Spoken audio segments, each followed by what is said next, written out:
Hello friends, welcome to Scholar Alight.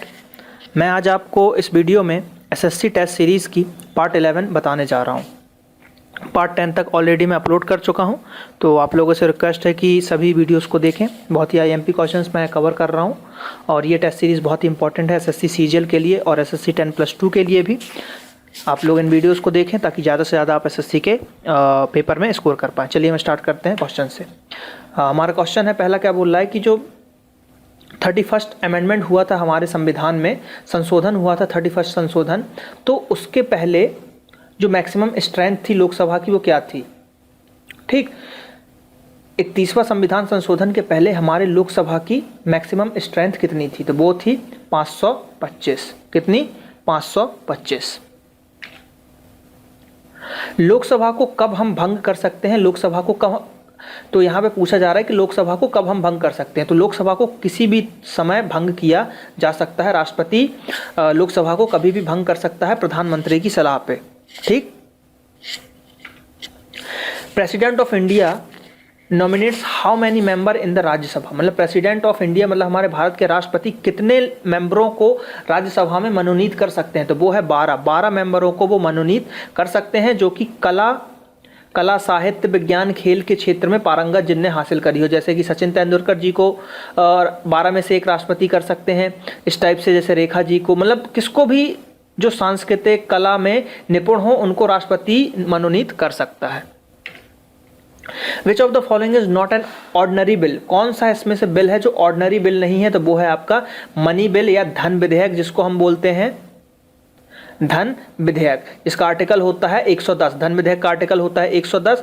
और धन विधेयक को राज्यसभा, देखिए लोकसभा होती है एक हमारी और दूसरी होती है राज्यसभा, है ना। तो लोकसभा से धन विधेयक निकला आपका, मान लीजिए, ठीक, लोकसभा से निकला कि भाई ये धन विधेयक है, ऐसा ऐसा है, ऐसा कुछ है, तो अब वो जाएगा राज्यसभा के पास। राज्यसभा उसको देखेगा, राज्यसभा को अच्छा लगे या ना लगे उसको ये पास करना ही पड़ता है। 14 दिन तक वो अपने पास रख सकता है। अगर 14 दिन तक राज्यसभा ने कोई रिपोर्ट उस पर नहीं दी तो 14 दिन के बाद वो पास हो ही जाएगा, और राज्यसभा से उसको कोई मतलब नहीं है, राज्यसभा को पास करना ही पड़ता है। ठीक, तो ये धन विधेयक का कॉन्सेप्ट था।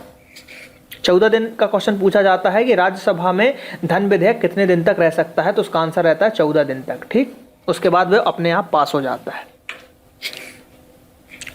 Which article of the Indian constitution deals with the money bill, देखिए मनी बिल का आर्टिकल पूछ रहा है, तो अभी मैं बता चुका हूं 110 है मनी बिल का article.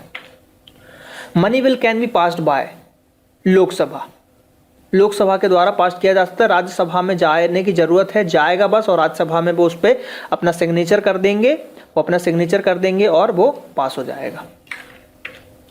Which of the following state does not have an legislative council, इनमें से कौन सा स्टेट है जिसमें लेजिस्लेटिव काउंसिल नहीं है, तो वो है आपका हरियाणा। कौन सा आपका संविधान संशोधन है,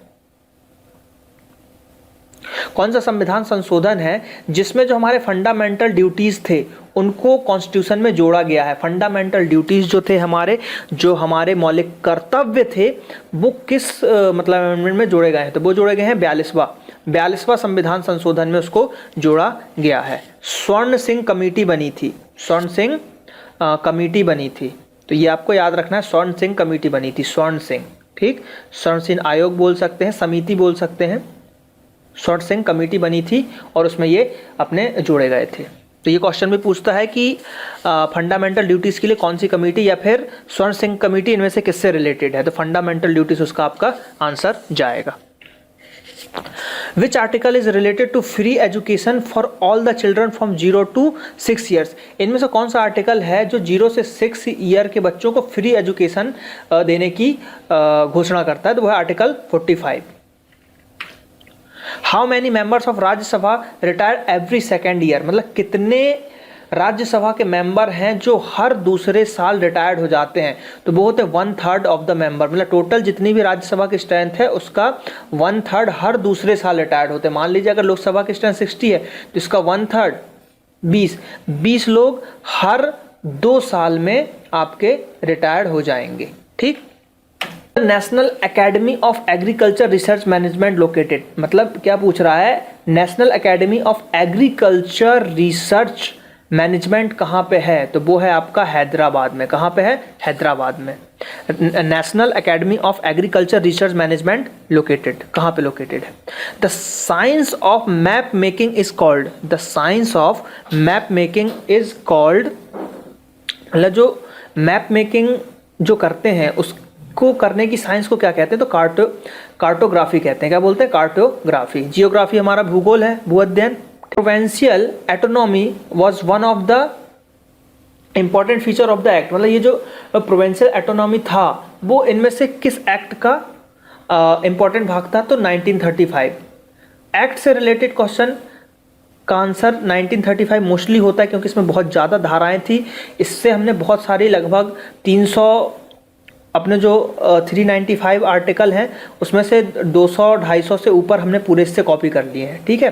1919 जो था ये हमारा रोलेट एक्ट आया हुआ था, इसमें आपको पता होगा 1919 में रोलेट एक्ट था। ठीक। IC chips of computer are usually made of, मतलब आईसी चिप जो होते हैं कंप्यूटर के वो मेनली किससे बने होते हैं? तो वो बने होते हैं आपके सिलिकॉन से। Who is the CEO of Wipro, Wipro का सीईओ कौन है? Chief executive officer.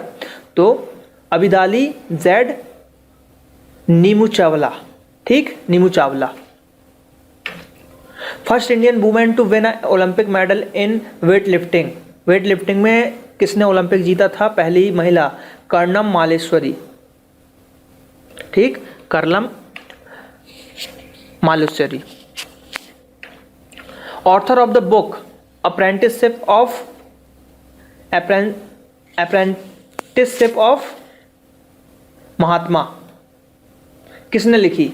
ये लिखी फातिमा मीर।